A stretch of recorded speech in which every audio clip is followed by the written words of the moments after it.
The Fantasy Football Heroes and Villains podcast on the Sports Gambling Podcast Network is brought to you by Circa Sports. Circa Sports is back with their Circa Survivor and Circa Millions contests. $14 million is up for grabs. Get all the details at circasports.com.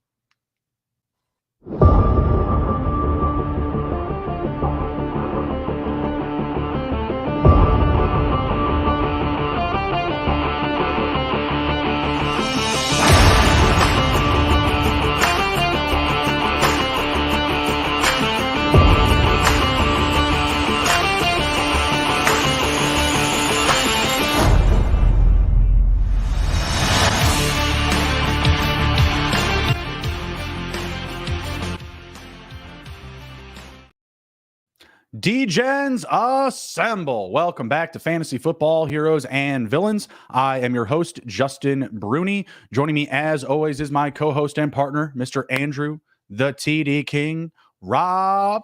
Happy Friday, sir. We made it. How we doing? Yes, sir. Thank God it's Friday. Golf today. So, had an eventful afternoon. It was blistering hot though, like 92 degrees. It was so hot. What'd you shoot, Kip? Shot an 82. So 10 over par. 10 over par 72. So it wasn't bad. Okay. It was a nice day. And doing a deep dive into best ball with a buddy who recently, only last year, started to get into best ball, and all of a sudden he got the itch. So yesterday he was talking my ear off about it. So I'm itching to talk about some stacks that I feel are good for the playoffs as well as good for, throughout the year. Let's get to it. Yeah, don't forget about some of the bad ones too. Some of these come with some premium costs. No. Yeah. Is there a specific starting point you'd like to take off from here, whether it be a specific team, ADP, the good, the bad, ugly, heroes, villains? What you thinking? No, you know what? Let's just go down through some of these teams. Let's start with the AFC. I have a board here. Well, I guess we'll just go through. Do you just want to go through the divisions, and as we get to them, if we feel like, the Patriots are one that, like, right away, there's not too many stacks. Like, we can kind of skip over and just say, sure, just talk about that. So, so let's start in the aforementioned AFC East with the Buffalo Bills. Okay. What say you on the stacks? Obviously, I think both of us take into consideration ADP, who they play in the playoffs, week 17. So I think all that factored in, into what we're going to talk about here. So the Bills, what do you think? Well, I think we got to start right up front, right? Stephon Diggs and Josh Allen. Right now, you're looking to get Stephon Diggs probably towards the end of the first round. You're looking to get Josh Allen most likely in the third round now. I don't think that you absolutely have to dive to him in the second round just because you take Stephon Diggs. I think that I'm willing to take that chance. That was definitely a strategy that we saw earlier on in the offseason, but with the more friendlier ADP to the quarterback position developing, you can definitely sit on him until the third round. I like that a little bit better than per se Kelsey and Mahomes, which you pretty much have to grab Mahomes in the second round because more than likely he's not going to come back around to the third. And if you're in a sharp room, sharp lobby, more than likely they're not going to allow you to do it. They're just not going to, let you have it. They're going to play some defense, your draft mates and your league mates, right? So I like the prospects, of course, of Stephon Diggs and Josh Allen. Josh Allen still finishing as a QB2 last year, while still declining, like still regressing in 3 consecutive seasons. His numbers have gone down and down and down, still finished as QB2. It's a lot to like, right? He could actually have a pretty big bounce back season and still be like a top 3 quarterback. And you really wouldn't blink, right? Because he's got the name brand. He's got that running ability. He can still toss the ball down the field. But what I really like about this stack in particular, Stephon Diggs and Josh Allen, is that there really isn't a ton of competition for touches still. A high expectation, a high value return for Stephon Diggs. He is a 1 through 3 wide receiver, and you're getting him at a little bit of value. Same thing for Josh Allen. He finished as QB2 last season, but you're getting him most likely about QB3. Most people are still prioritizing Mahomes and Jalen Hurts ahead of him.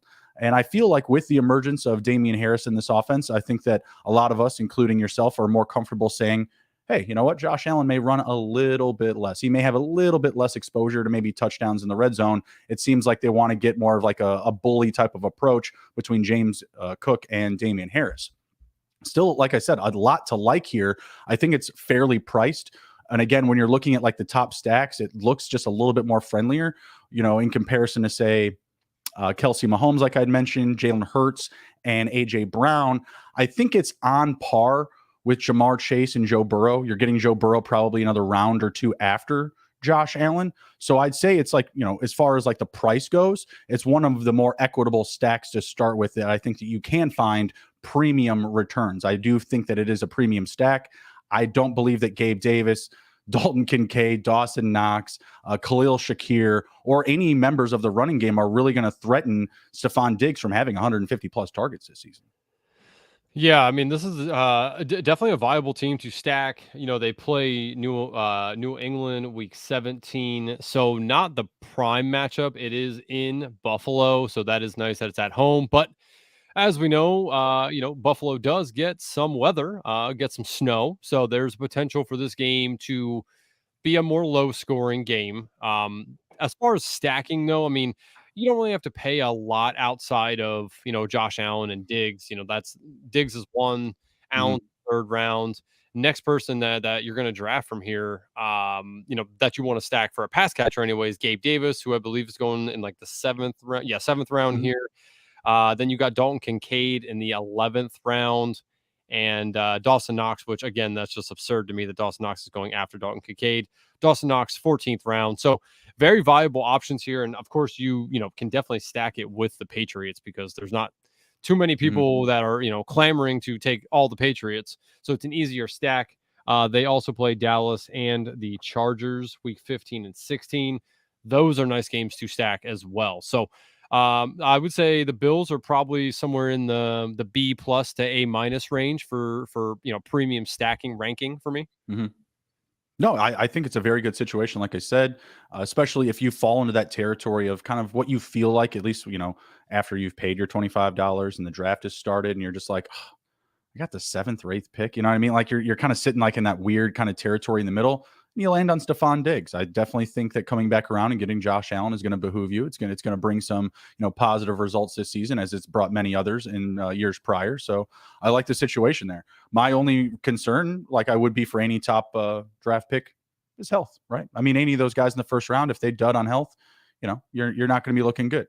But with Stephon Diggs getting a little bit older, I do feel a little bit more concerned about it. But at the same time, you have to hit the high expectations, to bring home, top 10 type of finish, have high exposure to, like you said, week 17, being able to actually finish. Right. So I think that that's definitely a pairing that can bring it home for you. I want to stay in the AFC East. I think that this one is a little bit more cost equitable, and I'm starting to buy in on this stack a little bit more. I want to know what your thoughts are on Aaron Rodgers and Garrett Wilson. Garrett Wilson going towards the end of the first round in that 1-2 swing, kind of like picks 11 through 14. Typically, don't really see him going much farther than that. Aaron Rodgers, a much, much friendlier ADP. He is parked in the back past, pick 100. What are your thoughts on this potential stack? Can Aaron Rodgers bring over some of that elite production and, pair it with Garrett Wilson's up and coming skill set? Yeah, my most recent draft, which was 2 days ago, Aaron Rodgers went 132, round 11. So very easy to stack, obviously. I love Garrett Wilson. What he did last year as a rookie was just absolutely fantastic. Now insert a, by all accounts, Hall of Fame quarterback, right? Aaron Rodgers. I think the sky's the limit for Wilson. No one else there really scares me to take a lot of targets away, a lot of the opportunities. Allen Lazard came over, some of the bringovers from the Packers, came over with Aaron Rodgers, but none of them really scare me. I like Garrett Wilson a lot. I actually like him a little bit more than Lamb, personally. So, that's a decision that you definitely have to make in the draft. So sometimes Lamb and Wilson are back to back. And I usually do end up taking Wilson there. I feel like the concentration on Wilson might be a little bit more than Lamb in Dallas. So yeah, so I really like the stack, and kind of just going into who else is on the team. Lazard goes late. If you want Tyler Conklin, he goes late. Breece Hall fell 14 spots in a draft I just did a couple days ago, and I took him at like 34 overall, 35 overall, something like that. I'll take that. So easy to stack. And just looking at their schedule here real quick, they play Cleveland at Cleveland week 17. Not great. Cleveland also a town that gets some weather at the end of year. So that one, and I believe that's a Thursday night game. Yes, that is Thursday night football. So Mr. also, Denzel Ward always checking in. Not ideal matchup. yeah, like it just, yeah, that's not the best. But they do play Miami and Washington as well, 15-16. So those could be some higher scoring games. Washington may lay it on them, though, not biased at all. But yeah, I mean, so as far as the Jets concerned, I would say like B- for me for stack, premium stack ranking. I consider it a hero stack. I like it a lot. I mean, you're getting one of the most efficient quarterbacks, like you had just said, at an immense value. After pick 125, you got him at 132 in your last draft, and you see him fall in pretty much aggressive lobbies, like aggressive lobbies at the quarterback position. Guys like, Dak, Cousins, Rodgers, Goff, they all fall a little bit more. They're gonna fall, another 10 or 15 picks if you get some lobbies where guys are really going hungry after the QB position. They're getting their second QBs, within the top 10, right? So I do like it a lot. I think that the combination of the two between Aaron Rodgers and Garrett Wilson, you may actually get that type of Devonta Adams type of production. We've seen Aaron Rodgers really lean on his guy, his go-to receiver, and that's going to be Garrett Wilson in this offense. One point you didn't bring up was Elijah Moore departing, going over to Cleveland, right? So I like that. There's more opportunity for Garrett here, and I still believe that the team's going to try to run the ball quite a bit. I mean, they have Breece Hall, Michael Carter being declared as the clear number 2 running back in this offense. You gotta love it. Shouting back to the big board days. Yeah, I was going to say, man, you convinced me back in the big board to take him. Oh, I'm absolutely thrilled to hear, some good Michael Carter news. And yeah, I mean, there's really, like you had mentioned, like Tyler Conklin, Alan Lazard, there's a lot of plug and play guys here. I like that ability where I don't have to just feel rushed to build a stacks. I can build other pieces and other premium stacks around Aaron Rodgers and the Jets offense. And so where I'm drafting Garrett Wilson up front, I don't have to be first to market to Breece Hall. I don't have to be, first to any of the other receivers or even Tyler Conklin. They should just fall in your lap. And if not, okay, cool. Start over, do it again. You'll have another opportunity. You're not going to win this. You're not going to win the best ball mania on 4 drafts, or whatever, 1 draft. So just do it again. Figure it out, tinker with it, experiment with it, play with it. Yep. Let's stay in the AFC East. Let's go to the Patriots. But before we do, I want to tell you about the beautiful people who sent me this fantastic schedule grid. Just look at it. Just look at it. It's amazing. Sports. It says the Circa Millions and the Circa Survivor are back. $14 million in guaranteed prizes up for grabs. Circa Millions is 5 NFL picks against the spread each week. Obviously, Circa Survivor, just pick one different moneyline winner each week. Enter in Vegas, play from anywhere. All you need is a proxy to play. Let us know if you don't know what a proxy is or need help finding one or need a suggestion. I know a lot of us here at SGPN are in the Circa Million, so please feel free to reach out. We will steer you in the right direction. Sports Gambling Podcast will be out there the last weekend in August. Circasports.com for all the details. That's circasports.com. Boom. What would you do if you won the money, Andrew? Honestly, I always tell people the exact same thing, and that is 1, get out of debt. That is the ultimate dream, is just to know that you have no debt, none. I don't want any debt, pay everything off if I won the money. Outside of that, man, I would definitely try to be smart with it and set my family up for future success. Invest a little, make sure I have compound a nice interest. Something, right? So something take the NFL route sounds. Yeah, definitely not put all of it in Bitcoin. I like Bitcoin, but that's I like Bitcoin, but yeah, I like it, but yeah, it's funny. So yeah, so just do that. Okay, so let's I think AFC East here, Patriots. I don't really think we had to spend a lot of time on the Patriots. They have some people, Juju, Tyquan Thornton, Hunter Henry, those guys, Mike Gesicki. Now, I think that there's some viable options to be able to choose when you want to stack with the Bills, for that week 17 correlation. Sure. I'm not a Mac Jones guy. I saw him throw a ball, 70 yards. People shit their pants on Twitter the other day. And I'm like, Okay, well that's Jamarcus great. Russell could do that on his knees blindfolded, please. Yeah, and again, I know I got into piss a match with somebody about Sam Howell versus Mac Jones, and you can't convince me otherwise that Sam Howell doesn't have more upside than Mac Jones. So he has anyway, more upside because of his legs. I don't think that he's like an immensely better passer than him. No, I just think the talent around Sam Howell as opposed to Mac Jones yeah, that's better. fair. Yeah, the talent levels are certainly higher. Yeah. I think the way to label this opportunity with the Patriots as a premium is the cost. It's premiumly free. Okay, you can draft Mac Jones, Mike Gesicki, Tyquan Thornton as a stack, probably in the last 4 of 18 rounds. Yeah, like that feels pretty good. You know, when you're able to get some late round stacks like that, where the cost is just super, super low. I don't hate that. I want to take some shots. Do I believe that the Patriots are going to offer a ton of exposure to roster rates for high profits? No, I don't believe that. I don't think that you're going to see, someone with $3 million with Mac Jones and Tyquan Thornton on the roster, or Mac Jones and Juju Smith-Schuster. I just don't see that. I know you don't. No. I know you don't like them. I think it would be more likely to see a Bryce Young and Adam Thielen stack on a championship roster than I would Mac Jones and any of his receivers or any of his weapons. Interesting. Just a comp.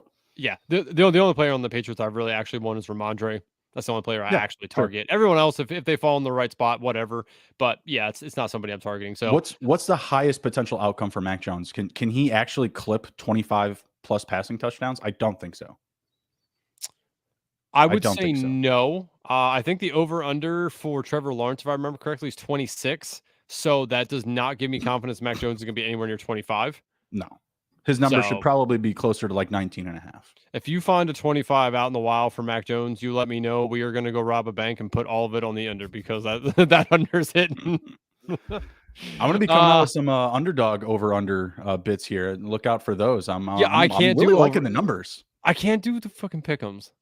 I live in Pennsylvania. To be perfectly honest, Andrew, I can't do them either, but that doesn't mean I can't share my picks. That's true. Yeah, that's true. Yeah. Maybe we got some listeners out there that were like giving all these things away. They'll put it in, and we'll profit share. Who knows? I'll just go into this one right here. I think we're good on the AFC East. I'm going to take it over to the AFC West. Oh, you don't want to do Dolphins at all? No, I mean, really quick, hero or villain stack: Tyreek Hill and Tua Tagovailoa. Upside hero, truly though, probably villain. I think Tua's one hit away from becoming Jordan Reed and exiting the NFL. I don't want to bet on injuries, but I feel like if there's a narrative to kind of run away from, it's a healthy Tua Tagovailoa, like a full season healthy Tua Tagovailoa. That's not a car or a narrative that I'm chasing. I just can't. I can't do it. That's not to say that I won't get mine. That's not to say that I won't get my exposure. It's a similar situation for me like Christian Watson. He stinks. He's going to be a dud. That doesn't mean I'm not going to get my 7 to 9%. Doesn't mean he's not going to be in my lineups. Yeah. Just short little thing. If you have Waddle or Hill and don't want to do the Tua thing, Mike White is a sneaky way to take a very last quarterback, a third one if you want. Because again, I do think Tua might have some issues this year with health. So go ahead. Where did you want to go? I said AFC West, but that's a lie. I wanted to go to the NFC South. I want to go to Derek Carr and the New Orleans Saints. It's been a topic that we've talked about pretty frequently. Derek Carr is my highest exposed player right now. I can get you the updated total here. I know it's in the $500 range, but I feel better and better about these potential stacks by the day. I really do. I was looking at Underdog. His over-under for total touchdowns is 23.5. He's hit that 2 out of his last 3 seasons with the Raiders, right? And then Pete Carmichael, the offensive coordinator for the Saints, he's had a quarterback either hit this number or be on pace to hit this number in 11 out of his last 13 seasons as offensive coordinator with the Saints, which I found to be absolutely remarkable. Now, I know what a lot of you are going to say. I'm probably cherry picking into some of the Hall of Fame Drew Brees years, but regardless, like, this is a full-blown spread offense that's going to have a priority to pass the ball. I love how they backed up Alvin Kamara potentially with Jamal Williams and Keandre Miller. They have a little bit more wherewithal on the ground, but I still feel like this offense is going to look to push the ball down the field. Chris Olave, Mike Thomas, Taysom Hill as your gadget Swiss Army knife. Juwan Johnson had over, I think, 5 or 6 receiving touchdowns last year. He was kind of a boomer bust guy, but typically on the right side of that, right? A big booming tight end last season. I like a lot of these weapons. Rashid Shaheed was a nice little gadget down the spread of last year. I'm very interested to see what we can get result wise. But honestly, I would take Derek Carr over 26. I would crank this number up a few touchdowns. Absolutely. So that's an absolute number that I'm ready to smash, and I'll be advocating for others to do. But again, the situation is very friendly, similar to the Jets, where your quarterback costs nothing.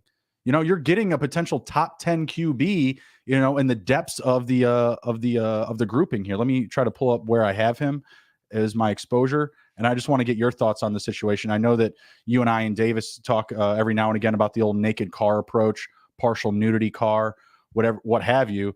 But I've been cleaning up on them. Like I said, I don't know where my exposure list is. I need to go to drafts, not rankings. You do need to go to completed and then exposure.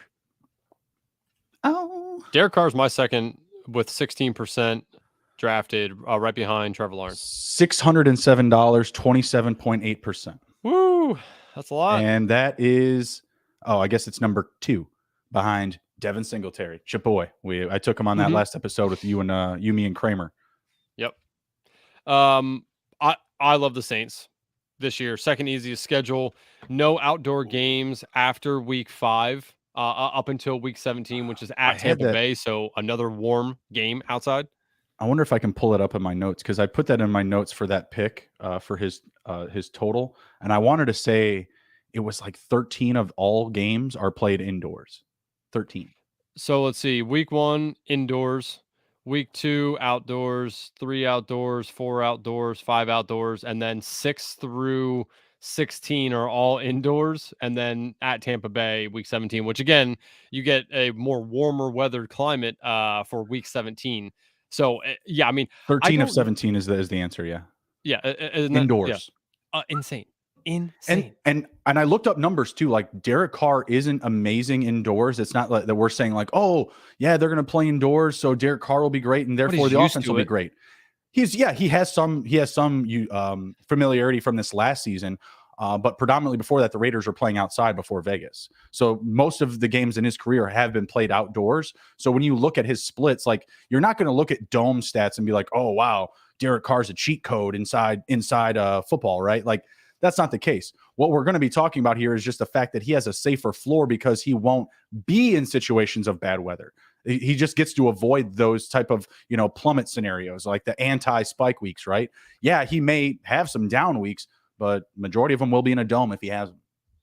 Yeah. So really, like, it's easier to do this too. Derek Carr goes late. Olave goes early. Outside of that, and nobody else really goes early. You can easily get Michael Thomas.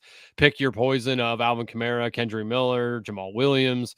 I like to, if I take a Saints running back, I usually like to try to stack it with Taysom Hill. I think it's an interesting way to correlate somebody who's going to run the ball that you don't have to pick at running back. So, yeah, I like doing that. But yeah, man, like, their schedule's so easy. As we just talked about, they aren't going to have a lot of weather concerns throughout the year as well. So I'm all in on the Saints. Interesting that you say that about Derek Carr in a running back, or I'm sorry, in a receiver, you said? No, I was talking about if I take any of the running backs. So if I take Kamara or Jamal Williams, whatever, I usually try to also take Taysom Hill. So Taysom Hill is my second most exposed tight end with $400 at 17%, because I actually get him almost exactly right on par with Derek Carr. And I feel that it's more important to stack those two than with a tight end, or I'm sorry, with a running back in Derek Carr, because of the fact that if Taysom Hill is taking snaps away from the running game or even lining up as a receiver, my bet is that he's going to originally line up on those plays at QB at some point. And you may see Derek Carr kind of get pushed to the side, right? Where now all the attention is on Taysom Hill. We might even see a Taysom Hill to Derek Carr touchdown this season. I mean, that's nothing crazy. I totally believe that can happen. So because you're getting at, what is it, ADP 156 for Taysom Hill, Derek Carr is going at 147. So you can typically get them right at each other, whether, maybe the tight end position's getting a little bit ravaged. Maybe you need to back up, one of your early tight end picks, or maybe you just have to play hero tight end and pick your best 3 at the end of the draft. Taysom Hill should be in that bunch. What is his underdog scoring his last 2 seasons? 141 and 124 points. That's better than a lot of receivers out there, unfortunately. Go get him, Taysom. $400. Probably going to get larger. So before we move on to our next team, I do want to tell the good people listening about Underdog Fantasy. We are brought to you by Underdog Fantasy. Best Ball Mania 4 is here, and Underdog Fantasy is giving away $15 million in prizes. If you want to potentially win $15 million, listen to Justin and I on the Stacks Premium. We know who to draft. Underdog Pick'em is also a good way to get down in your favorite MLB and NHL season player props. So many ways to win over on Underdog, and Underdog is available in so many states. Head over to UnderdogFantasy.com. Use our promo code SGPN for a 100% deposit bonus up to $100. That's UnderdogFantasy.com. Promo code SGPN.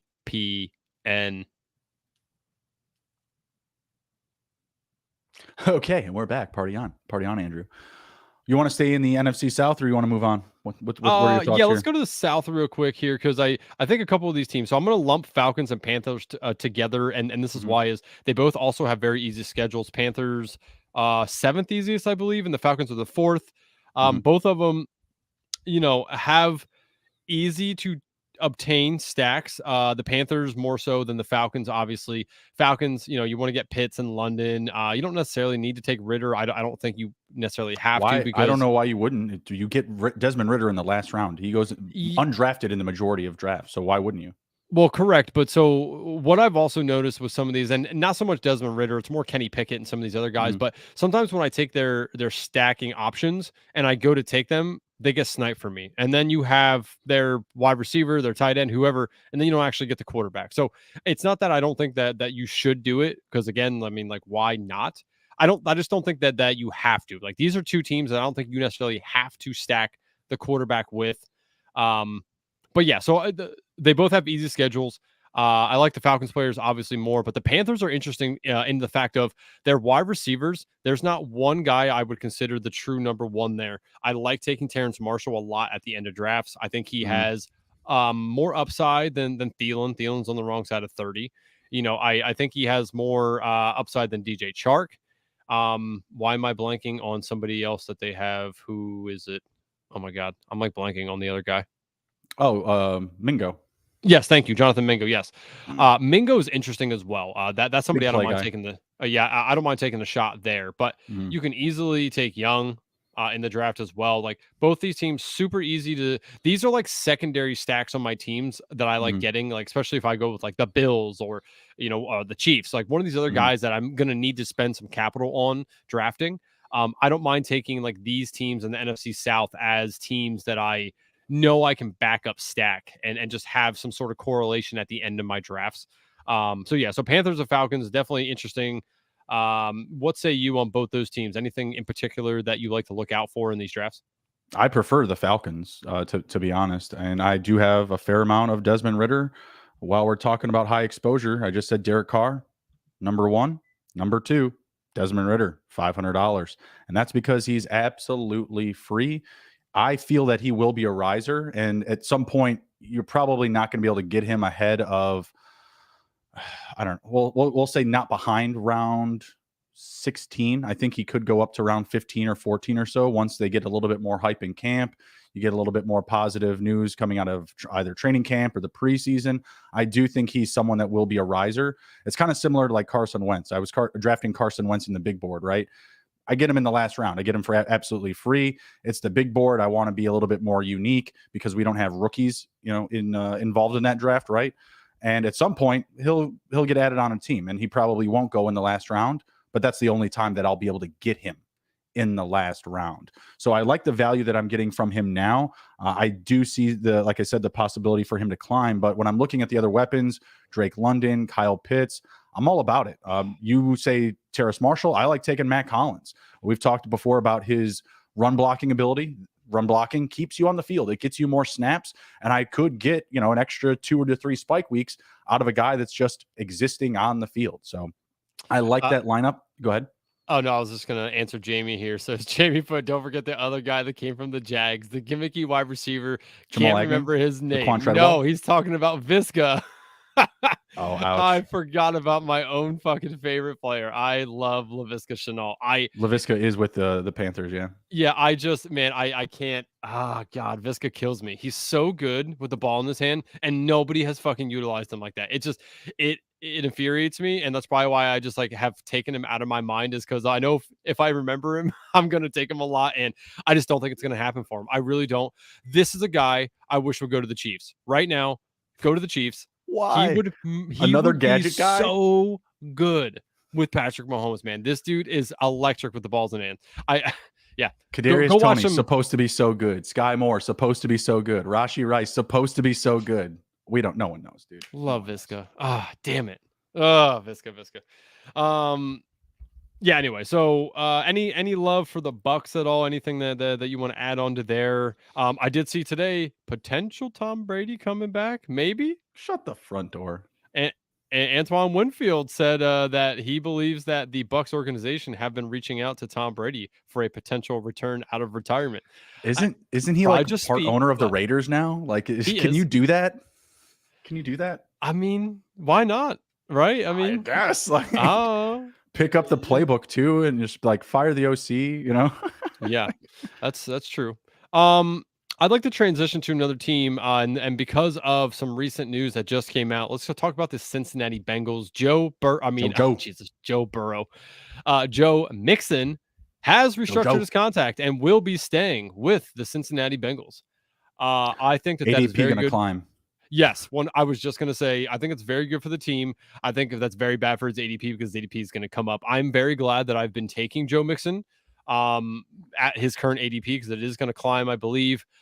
I think ultimately this is good all around. When you have a run game that has somebody to be somewhat feared in the backfield, that opens it up a little bit more for these wide receivers. And on a team where you have the likes of Jamar Chase and T. Higgins, right, that's very good for the wide receivers, and vice versa. You're not going to see many stacked boxes either, right? Like it's just not going to happen. So I think this is a good for the entire team. This is a team that is a premium stack that's extremely hard to get the entirety stack. I've seen it done multiple times, but it is hard to do because usually somebody takes T. Higgins. Pretty rough. I've done it. The rest of your roster looks pretty tough. It is. But I mean, you just really hope that when you're drafting this way, where you're taking Chase and Higgins and Burrow, you need to think about, what the future is. And it's that the Bengals are just lights out good the whole year long. Like they need to be a top 3 offense, in my opinion, for that to work. 100%. Yes. Yeah. I fully agree with that. So I think it's a fine stack. I wouldn't do it too many times, honestly, but if I could do it, I would. But again, it's kind of hard to do that. And as you mentioned, when you have that, then the rest of your team kind of looks a little rough because you're so heavily involved with the Bengals at that point. I think I did that in a super flex draft because I got Joey B and then I was able to bail on everything else. Yeah. Obviously, this is the elite of the elite Week 17 games against Patrick Mahomes and the Kansas City Chiefs. Then 15 and 16 Minnesota and at Pittsburgh. Also decent games. The Pittsburgh one could be a fucking ground and pound one, though. So that one, maybe not great, but I think the Minnesota one's going to be points upon points upon points. So very good schedule for the fantasy playoffs as well. So yeah, Bengals, good team to stack. Obviously, it is tough to do it. I think that the Bengals kind of remind me of a team that I want to take Burrow and one of Chase or Higgins, and then take like Mixon or take Irv Smith, one of these other guys. I don't want to go too heavy on it. And we're talking about premium stacks. One thing I should have said this at the top, but read a little data that anything over 3 stacks, 3 members of the team in a stack, really drops down your advance rate. I think that you need to stay within 2 to 3 total members of one team. I think going overboard on that is going to hurt you a little bit unless they are just lights out, week in and week out. So just food for thought for everybody. Don't overstack a team. But also have fun. Yeah. Yes. If you want to build the Browns, also win money. Build the Browns. Like I like to build my Falcons and Seahawks. Not the Eagles. Yeah. Can't do it. Too expensive. No, I absolutely love the Bengals situation. Obviously, they're still going to be a team that passes a lot, even with Joe Mixon there. The only other thing I want to add on to that, buy the Chase Brown dip. This is an offense that utilizes more than just one running back. You're going to see plenty of Chase Brown this season. Buy the Chase Brown dip. That's all I got. Good. Yes. Do you want to take anybody else in the AFC North? Actually, you know what? Yeah, I do. Let's go to the Ravens. Yeah. Okay. So Ravens. The last draft we did, I had Lamar, I had JK, and then I really feel like you just play the ADP game with the receivers. Like, I don't feel like I have to rush to any of them, even if I get stuck with Odell, who's kind of parked behind, Rashad Bateman and Zay Flowers. I still feel pretty good about it. Yeah, I do too. I think my perfect Raven stack is Lamar, Andrews, and Zay Flowers. I don't know what it is about Zay Flowers, but I have like a weird infatuation with him. I think it's that he is probably going to be the best deep threat they have. And I think with Todd Monken coming in now, this offense is going to just explode. Mark Andrews, Mark Andrews, I know he's a little expensive, round 3 tight end. He's not Travis Kelce, who's going in the first, but he's still going third. Todd Monken has used tight ends at Georgia a ton, and they had extreme success with tight ends. Insert him into this offense that already has an awesome elite tight end. I think the sky's the limit for Mark Andrews. I think that the round 3 capital for him is justified as well. So I'm big in on Mark Andrews. And again, like if I had to take any of the wide receivers, I take Zay Flowers. I'd rather take the unknown than the old injured Odell Beckham and the can't really get his foot right currently of Rashad Bateman. Even though I do like Bateman, I would just prefer Flowers. I understand that. I want to ask you about JK though, because I like that. I like that concept. I like, Zay Flowers coming out of the scene. He's one of the more athletic and talented receivers, great footwork, can create space, just creative, on the sidelines, has great hands. But what are your thoughts between the running backs? Because there's a huge disparity between J.K. Dobbins and Gus Edwards, when in reality, I still feel like it's probably a 60-40 split.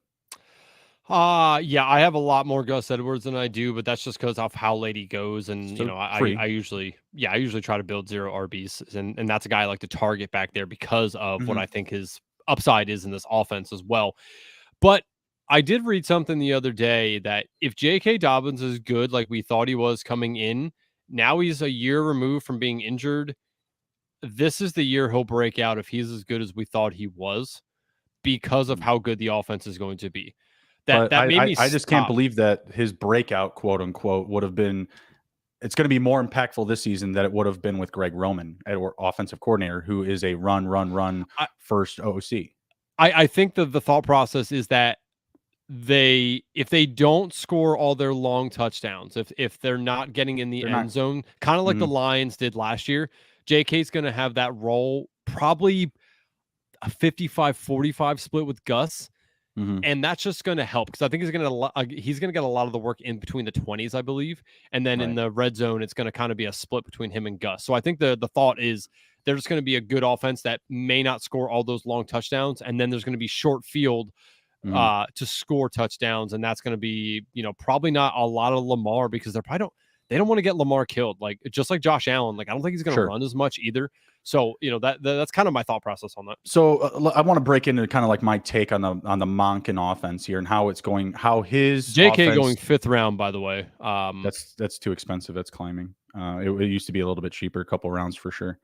The Monken offense paired with Lamar and these weapons, I just feel like you're not going to see as many designed runs for Lamar Jackson, but that doesn't mean that the plays won't break down to the point where he's still just running the ball himself. This offense is going to look to get a lot of sideline to sideline routes, trying to create space, trying to create chunk plays. I still don't view Lamar Jackson as a great downfield threat. If I'm evaluating him as his quarterback coach, as his OC, I'm not trying to obsessively launch the ball down the field, play in and play out, because he's the type of guy that's going to need to step up a little bit more. That's going to need that extra second or two to get his footwork or his feet dug in to get a heavy release, right? he's not Patrick Mahomes who's zipping it around like a shortstop. If you haven't watched the quarterbacks series on Netflix, get to it. So good. I finished it. So hard. It was so good. So hard. It made me love Kirk Cousins way more than I did. And like, I feel bad about it because I like to hate on Kirk Cousins, but damn, did that make me really like him a lot more. Genuine dude. I laughed so hard when he stared at his son with dead seriousness and said, "You made a good fire, Coop. You made a good fire." I just what the fuck? What is that? Stop it. Stop it. I was like 3 a.m. You know, I literally stayed up to catch the premiere of it. Yeah, it was so good. Did you also know that Kirk Cousins, out of all the contracts he has, there's only been $2 million that has not been fully guaranteed in all the contracts he's had since coming into the NFL? What a smart businessman. That's awesome. Maybe he lets his wife pick out the contracts too. You know, she picks out the shirts, picks out the outfits. Maybe she handles that too. That's just too much. I was so angry when she said, "Oh yeah, we started praying in our seats when they were playing against the Bills." I'm like, "Oh, that's your fault, Julie." Oh yeah, that's right. You punk. When Josh Allen fumbled the ball on the 1 yard line and I lost probably like $10,000. Oh, dude, I don't mean to laugh. But was that a little prayer that you said there, Julie? You dick. Oh, yeah. Hey, man, that just goes to show you never know what's happening in other people's lives. Absolutely. Shout out, I was inverted. I went back and I saw that same week where I lost all that money. I was inverted, made like 15 grand. He finished second. Nice. So, good on him. Good on him. Yeah. Up in the fantasy streets. Lost our train there. Lost our train of thought. We sure did. Who are we talking about? We were talking about the Ravens. The Ravens, yeah. So Lamar Jackson, like I said, just not somebody that's just going to launch the ball downfield obsessively. I still see him running the ball a lot, and the space that Monken's going to be able to create is going to feed Lamar Jackson's running upside, Dobbins, and Gus Edwards. That's just the way that I feel. Everyone's saying this is now a passing offense. This is now a passing offense. I'm saying pump the brakes, hold on. I still think it's going to be a pretty moderate split. Yeah, I mean, yeah. Maybe they pass more than they did the last 2 seasons. Obviously, Greg Roman isn't there, but I don't see them being like, top 10 in passing attempts in the NFL. I don't see that. If JK's right, I think he takes more than 70% of the work in between the 20s. I think it's when they get into the red zone that fully changes to more of a 50-50 split but their red zone offense is so much deeper now. Andrews, Gus Edwards, Lamar, he's going to play the keeps. Odell is a threat in the red zone if healthy. Yeah, I just think I think in the red zone is where Todd Monken will realize, like, okay, what are defenses thinking? They're probably thinking, look at these sweet weapons. We're going to pass it around in here. I would flip that, pull Bill Belichick on people's ass, and do the exact opposite of what you think I'm going to do, and that's run the ball with the running backs. I mean, you have Mark Andrews and all that. Like, when I think about how to stop the Ravens, it's like, all right, how am I going to stop Mark Andrews, some of these pass catchers, and then worry about stacking the box so that Lamar and them don't run all over me? But again, so that's my belief, is that when they get in the red zone, they're going to run a little bit more, but between the 20s, they'll probably throw more, but JK is going to have a lot more of the role in that time. Let's transition over here to I'm trying to look at some of these teams that you know what, let's go to the Commanders real quick, and no homerism here or anything, but I want to talk about the running backs real quick. I think everyone was drafting Antonio Gibson with the thought of he's the third down guy and he's probably going to have some of these gimmicky roles. I think that's true, but I did see a report come out today from Antonio Gibson that said that he wants to unleash his unlocked potential, which is what he was at wide receiver. So, and I've been saying this all season long when people ask me, Kramer just asked me, I don't know if it was last show or maybe 2 shows ago, he just asked me about what do I think is going to happen with Antonio Gibson and Curtis Samuel. Those guys are going to eat into each other's role. And if Antonio Gibson is going to unlock what he has not been able to in the NFL, and that's his pass catching role as a wide receiver, I think that's where it's really going to eat into Curtis Samuel's role. So I'm kind of more off Curtis Samuel now, because I think that Antonio Gibson at this point in his career is probably a little bit better than Curtis Samuel. Were you ever on Curtis Samuel with like any type of volume? I mean, Volume, no, but I was much more interested in drafting him than I now am when I look at his range in drafts. Sure. I just think Antonio Gibson's going to eat more. I agree with you. I have a 3-to-1 disparity here. I have $300 invested in Gibson, and I have $100 invested in Curtis Samuel. So, I mean, there's a pretty big disparity there. Antonio Gibson, my 12th highest exposed running back. So, there's definitely some favoritism for me. He's butt-ended by Zeke Elliott, and you would have guessed it, Brian Robinson at $275. Brian Robinson. I love the prospect for both of these guys with Eric Bieniemy coming into this offense. I think that there's a huge opportunity for both of them, given at their cost of ADP. You're not paying anything. They're super friendly to the zero RB approach, which is heavily popular in best ball.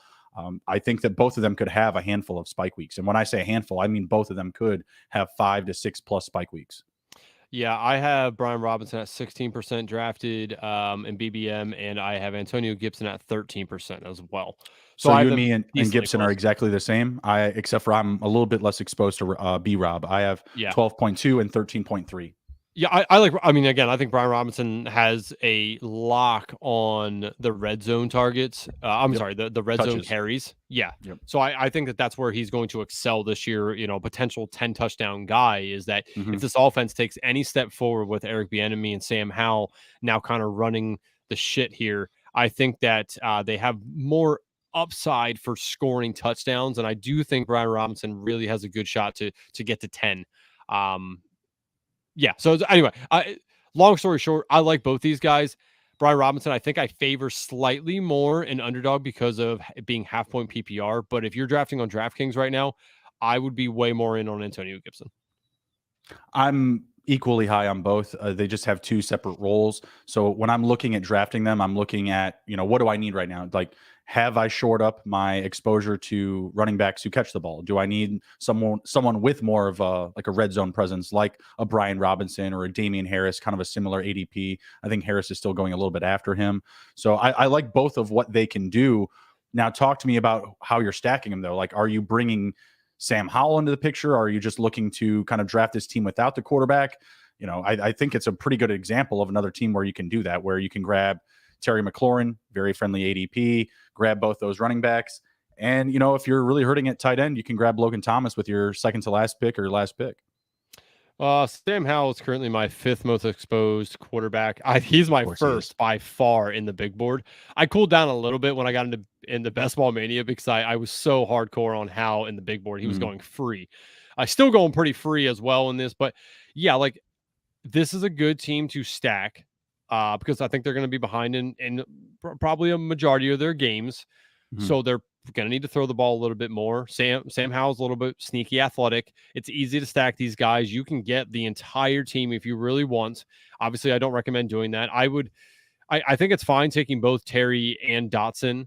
If I do that, I particularly don't like taking running backs. If I only get one of McLaurin or Dotson, then I will try to snag one of the running backs as well.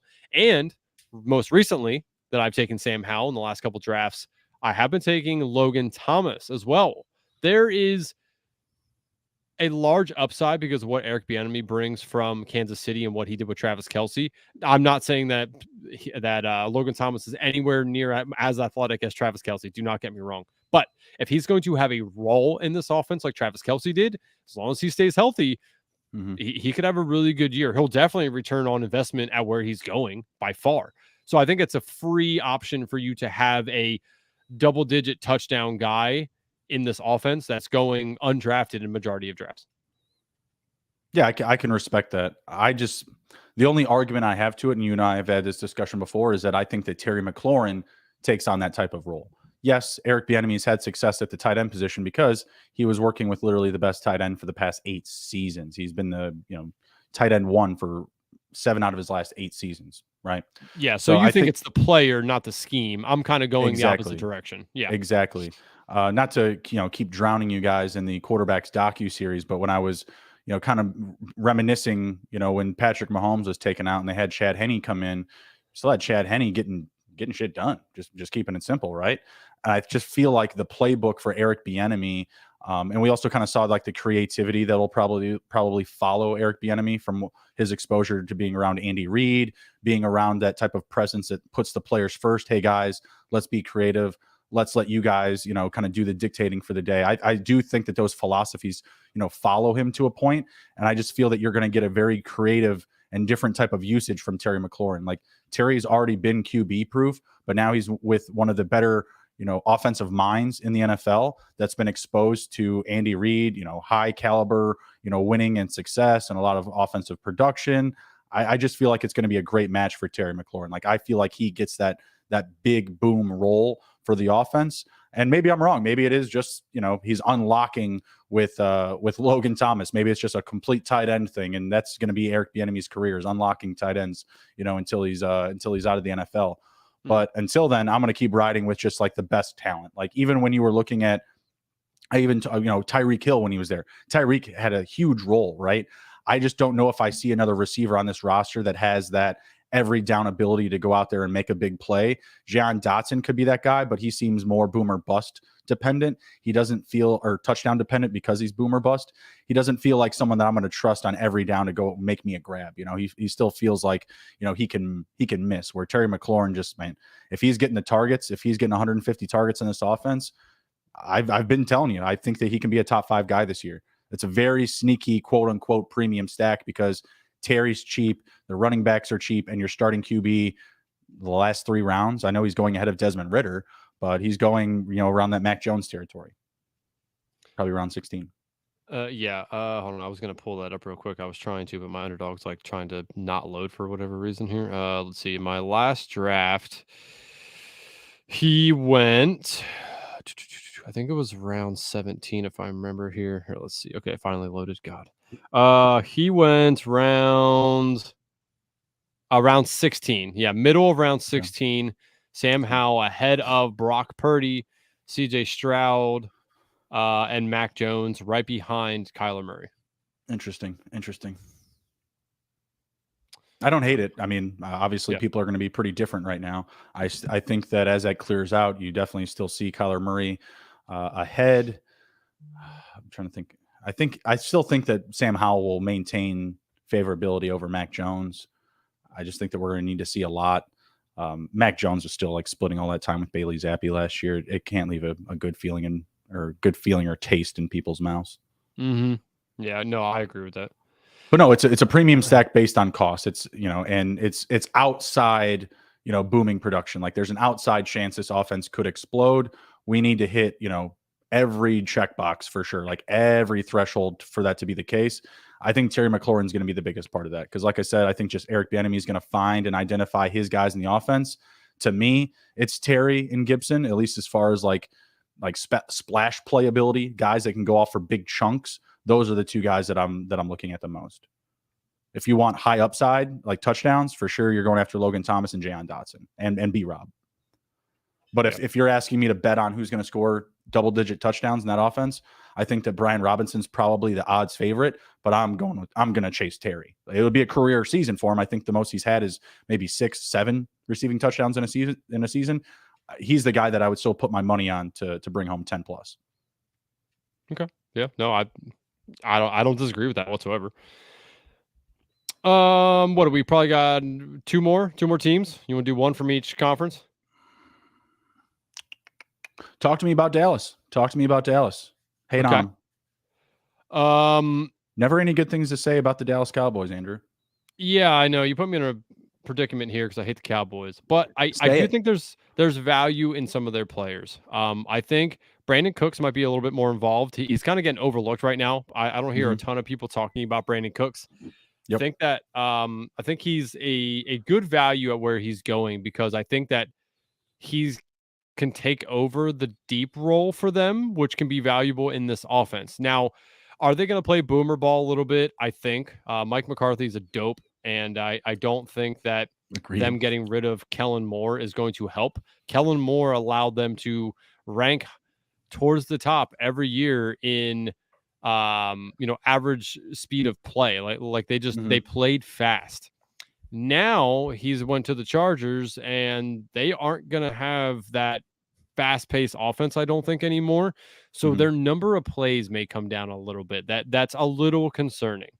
But I think Brandon Cooks has upside to catch a couple long touchdowns, as well as he might get some slot work too. I mean, he's a speedy guy over the middle, right? I think Gallup as well has some interesting. I think he's going like almost like wide receiver, like 55 or 60. That's pretty good. Michael Gallup. I mean, I actually like taking him. I've taken him probably the most out of any Cowboy, just because he goes later. He's in an offense that should score points. And again, there's no true number 2 behind him. I think Cooks and him are going to battle it out throughout the year for that. As well as they obviously got rid of Schultz. So, now they have Ferguson and Schoonmaker back there. Which one of those guys is it going to be? I'm not sure. But in a long-winded sentence here, Dallas is easy to stack. They have a good matchup against the Detroit. Detroit. Thank you. Yeah. Against the Lions week 17. So that's a very good, obviously indoors as well. So that's a very good week 17 game. And let's see, the Cowboys also play Buffalo and Miami week 15, 16. It is at Buffalo and at Miami. So the at Miami one, probably don't have to worry about too much weather. The Buffalo one could be a little tough as well. Both those defenses are good. Like the Miami Dolphins. Miami Dolphins defense has gotten a lot better. Yeah, correct. So and the Lions defense is not going to be any slouch either. So that's let's not hype up their secondary too much. Like their up front group is solid. I love me some Jack Campbell. I love me some Aiden Hutchinson, but their secondary seems meager to say the least. Go back to when Ron Rivera was in Carolina. And again, I know Ron Rivera is not with this team. I'm just saying that Ron Rivera had a defense in Carolina that year that the front was good. The back with Josh Norman and whatnot, not very good. They made Josh Norman and them look a lot better because of the pressure they put on the quarterback up front. There was a lot more interceptions with that defense than there should have been. The Lions kind of feel like they got that mojo going on right there where, I mean, they have Jeff Okudah, right? Yeah, he hasn't been very good. Yeah, but he could be good. He was a good draft prospect. I don't think their defense is going to be that bad. Yeah. I mean, they moved on from Darius Slay to move on to Jeff Okudah. Wasn't the best idea. Just saying. Like, they probably should have kept Darius Slay around. Darius Slay went to the Eagles and wound up going to the Super Bowl. A little bit of a different scenario. Did they win that? They didn't, and also Carolina didn't win the Super Bowl either. So that is very true. I was more or less throwing a dig at the Eagles because Commanders. I was more or less throwing a dig at Ron Rivera because, Jesus.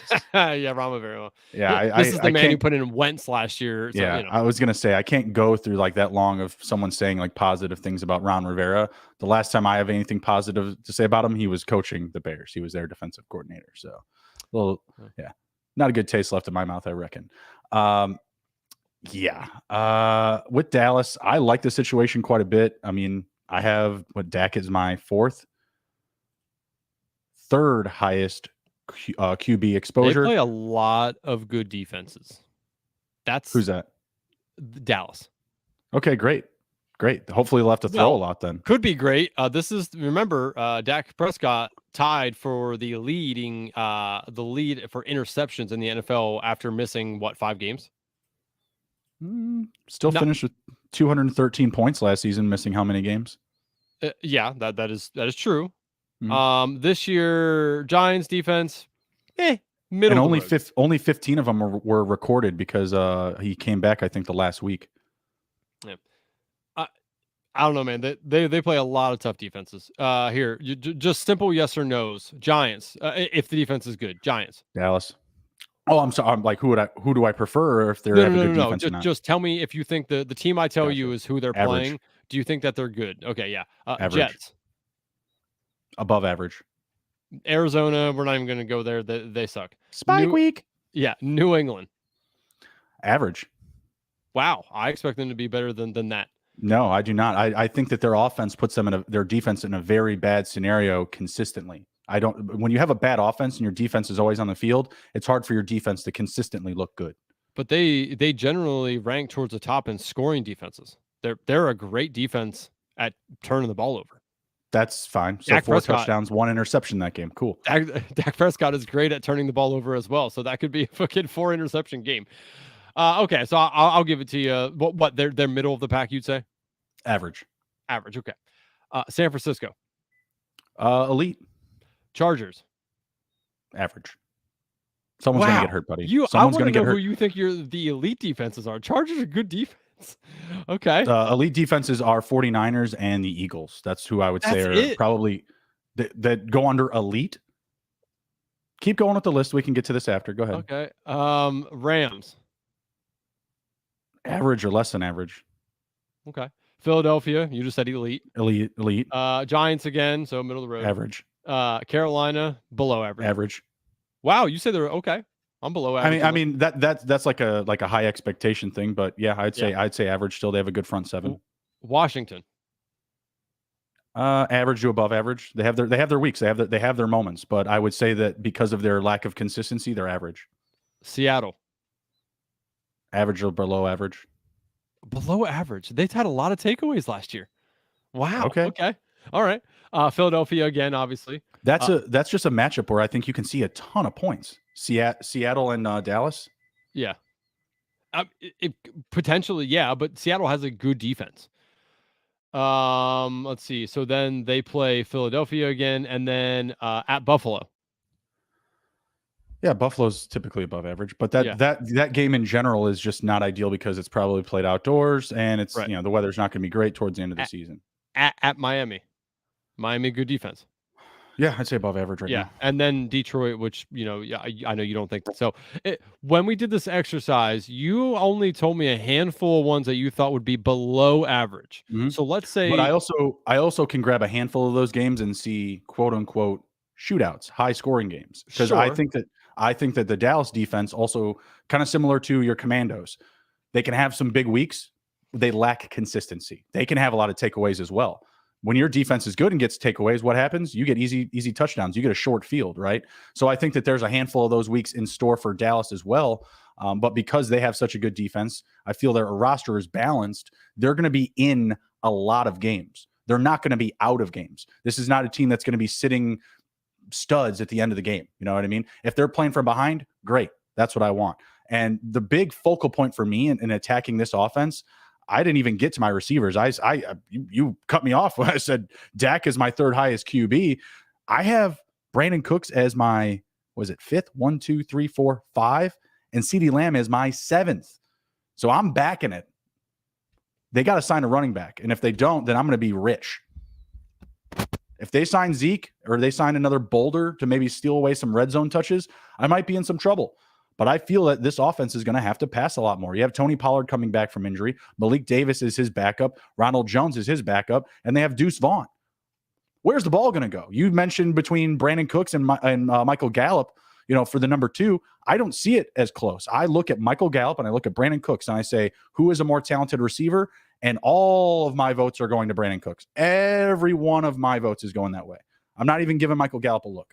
Yeah, he's good. He's had moments where, he's had some spike weeks. He's put up some very friendly production. Maybe he won you a fantasy championship at one point, but he's never, ever consistent. He either gets hurt or gets faded in the offense to other targets. CeeDee Lamb is a guy that can get over 150 targets. Brandon Cooks is going to be taking that, that screamer route, that downfield threat, that, Deshaun Jackson role when they brought him in, right? Like anyone that, that you're looking to get downfield, it's going to be Brandon Cooks. You're, in between the numbers, your high volume guy, it's going to be CeeDee Lamb. Don't doubt the Cowboys. Yeah, I understand what you're saying, and I don't disagree with their upside. I just think there's a lot of risk involved with a team that we're kind of it's kind of like a rookie team right now a little bit because they have a new offensive coordinator. They have a boomer ass coach that doesn't know what the hell he's doing half the time. So I'm concerned that their play calling is going to be wishy-washy at best. I like Lamb, I like Gallup, I like the upside of this offense, but I also am realizing as we go through the schedule and stuff like that, I think there's weeks that we're going to see a big stinker from these Cowboys due to the fact of they either don't run enough plays because they're running slower, they're trying to run the ball more and they're not getting first downs, which takes them off the field, or Dak Prescott is just giving the ball away as he did last year. So there's real concerns with the Cowboys outside of my just hatred for them. When you really sit down and look at it, I think that it's not going to be as concentrated as we think. but it's also not going to be as fast paced as we think either. So there's concerns there, but I still like Lamb. I just like some of those guys at the top more. Like, would you have Lamb or Adams? Lamb. Safer floor via QB. That's true. Yes. Lamb or St. Brown? It's tight. I really like to get both. It's really both. I mean, I'm not kidding. That's the stack that I want in the turns. I have Lamb and I want Amon-Ra. Yeah. That's I've got plenty. That's what I want. Sometimes I'm getting Amon-Ra and Garrett Wilson. That's fine too. But I really love it for that week 17 stack. Big potential production there coming out of the last week, bringing home the $3 million. That's something that I'm targeting. So I honestly, I can't tell you. I think if you're looking at my rankings, it's going to say Lamb's ahead of him. But I still really like Amon-Ra. Like Amon-Ra is a guy that I believe firmly can have 30% plus target share again. Okay. Yeah. And then Lamb or Garrett Wilson? It's Lamb still. Like I like the potential for Garrett Wilson. I like the rushing offense for the Jets more so. I think that they will put the ball on the ground more. When I'm looking at the teams having who's going to have more pass attempts, I think it leans in favor of Dallas right now, at least on paper. Until they make a significant move at the running back position, I'm going to keep buying these guys. Once that happens, I'll definitely slow my roll a little bit. But even then, like BFD, they signed Leonard Fournette. Who cares? BFD, they sign. I think Dalvin Cook is the biggest threat to me, and it doesn't sound like he's going there. What if Zeke goes back there again? Red zone. That's it. I mean, what other role is he going to play? He might steal a handful of touchdowns. You know, but yeah, like isn't that the concern though? Is if Zeke goes back there, they're like, if he resigns there again, it's because they're like, you're our red zone guy. Like the only thing I'll counter with that is if you're taking Tony Pollard at ADP, you don't believe that Zeke Elliott or anyone else is going to be an issue in the red zone. Well, I'm not taking Tony Pollard. I almost have none. I mean, because I believe that they're going to hire somebody. Who on that team is the big back that's going to do all the red zone, the goal line work? Mm-hmm. All their backs are small. Who's going to do it? They have to sign somebody. What are they going to do? Just fucking rotate them in and out until I mean, Kareem Hunt ain't that big. He can handle red zone usage though. I mean, I trust him in the red zone more than I trust Malik Davis or Deuce Vaughn or Ronnie Jones. You know, I don't disagree with that, but I mean, I honestly think it's just going to be Zeke again. They're just waiting for him to not get the deal that he wants, and then he's going to come back and he's just going to sign there again because nobody else fucking wants to give him what he wants, and he knows that his role with Dallas is safe in scoring touchdowns. So I truly believe that we see him back there again. Yeah, the only other thing I'll just say about Dak, from last season is that when he did come back and he threw those extra touchdowns that secured the bag for you, I just think that you're still just looking at a guy. What did I say? You said touchdowns? My bad. Interceptions. He led the league in interceptions. He had 17, only 15 counted for Underdog because I think his last 2 were in week 18, and that's obviously from injury. Again, kind of going back to that QB docuseries, you see how these guys are beat up, and I don't think his offensive line has been doing him any favors. These past couple of seasons, they're not as elite as they used to be. So I just feel like that's the case. Like he got a bad situation of the beatings and the bruisings, and he came back from injury. And yeah, he did you a favor, securing the bag on the interceptions. But I just don't think that season is entirely indicative of his skill set and what he is going to do this upcoming year. Based on prior production, like he can be a top 3, top 5 QB easily in this league. We've seen him do it before. And right now, the signs to me indicate that, like I said, the offense is going to pass a lot. They got to get another running back in there for me to really firmly believe that that's just not going to be the case. That they can't be top 5 in total passing attempts this season, because that's the way I look at it right now. Okay, similar to the Detroit Lions and Amon-Ra St. Brown. I saw Jamie talking up Amon-Ra, Dude, I'm a Bears fan, and I love Amon-Ra St. Brown. We're getting to the point where I'm going to have to buy his jersey. Deontay, Derek Carr. Man, I'm telling you, if Desmond Ridder gives me a spike week in week 1, that's when I'll do it. Like, give me that one spike week, Desmond Ridder, because if you do that, I'm going to be creating a gap. I'm going to be creating a fucking lead in this competition. Yeah. Yeah.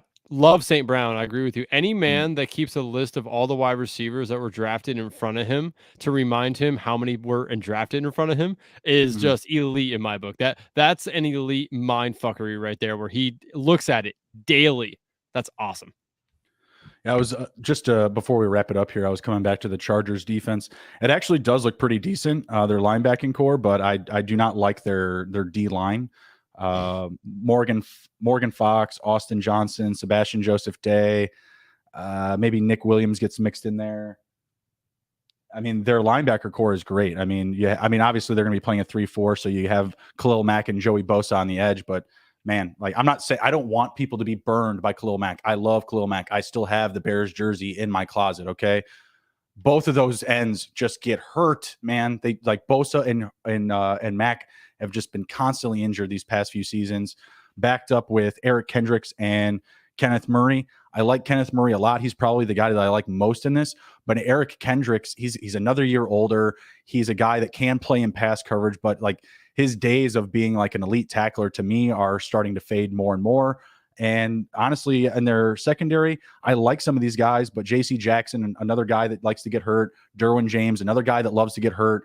And I really like Asante Samuel. That's a really good ad. That will definitely help back there. But I don't believe it's enough to like put them in like this elite defense conversation. Yeah, but they look good on paper right now. But after week 6, what do they look like? Yeah, but you just can't count on injuries. You would have said the same thing about CMC last year or Dalvin Cook. They both were fine. No, everyone's been yelling at me for overdrafting Dalvin Cook for the last 2 years. So, I'm just saying that like, people were saying the same thing. Like CMC, he's not going to play a full year. Well, he fucking did, right? Like it's hard for especially defenses. It's hard to just say like, yeah, like that team's going to not be as good because they're going to be injured. It just, I think, and I agree with Jamie. Like I do think that they're frisky and that the defense is going to step up this year a little bit. Don't think they're still going to beat the Chiefs, but think they're going to be pretty good. No, this is not a bad defense, like I said on paper. But when you just go through the wherewithal of the season, I see a lot of names that I don't expect to finish the year. And that's not because I'm betting on injury. That's just because of what I've seen from them consistently. Derwin James is one of those guys. J.C. Jackson, like I said, Bosa and Mack. It's not a one-off. These aren't one-off situations. These are guys that have missed, multiple, plethora of games, like handful of games at a time, right? And that's where my concern is. So when I look at like the endurance or the ability to outlast other defenses, say in their division or in their conference, I would put their ranking kind of low. Like, yeah, they're built to go attack. They're built to be a, win now defense, but they have to last. And dude, I will be cheering for all these guys. I play a ton of IDP. So I've racked up all sorts of these guys. Kenneth Miller Murray, excuse me, is one that I absolutely love that I own in bulk in a variety of IDP leagues. Same thing with Asante Samuel, Derwin James. There isn't a safety closer to my heart, but it's always because he's getting hurt. I always feel bad. I'm always like, man, I wish that guy would just be healthy all the time. He's fantastic. Hasn't been the case. Man, we spent way too much time talking about the Cowboys and defenses. You got me triggered, man. Way too much time. You got me triggered, dog. Anything else you want to hit on before we head out of here? Nope, I'm all set, sir. Good deal. All right. Take care. Be well. Be good. If you can't be good at it. We'll see you.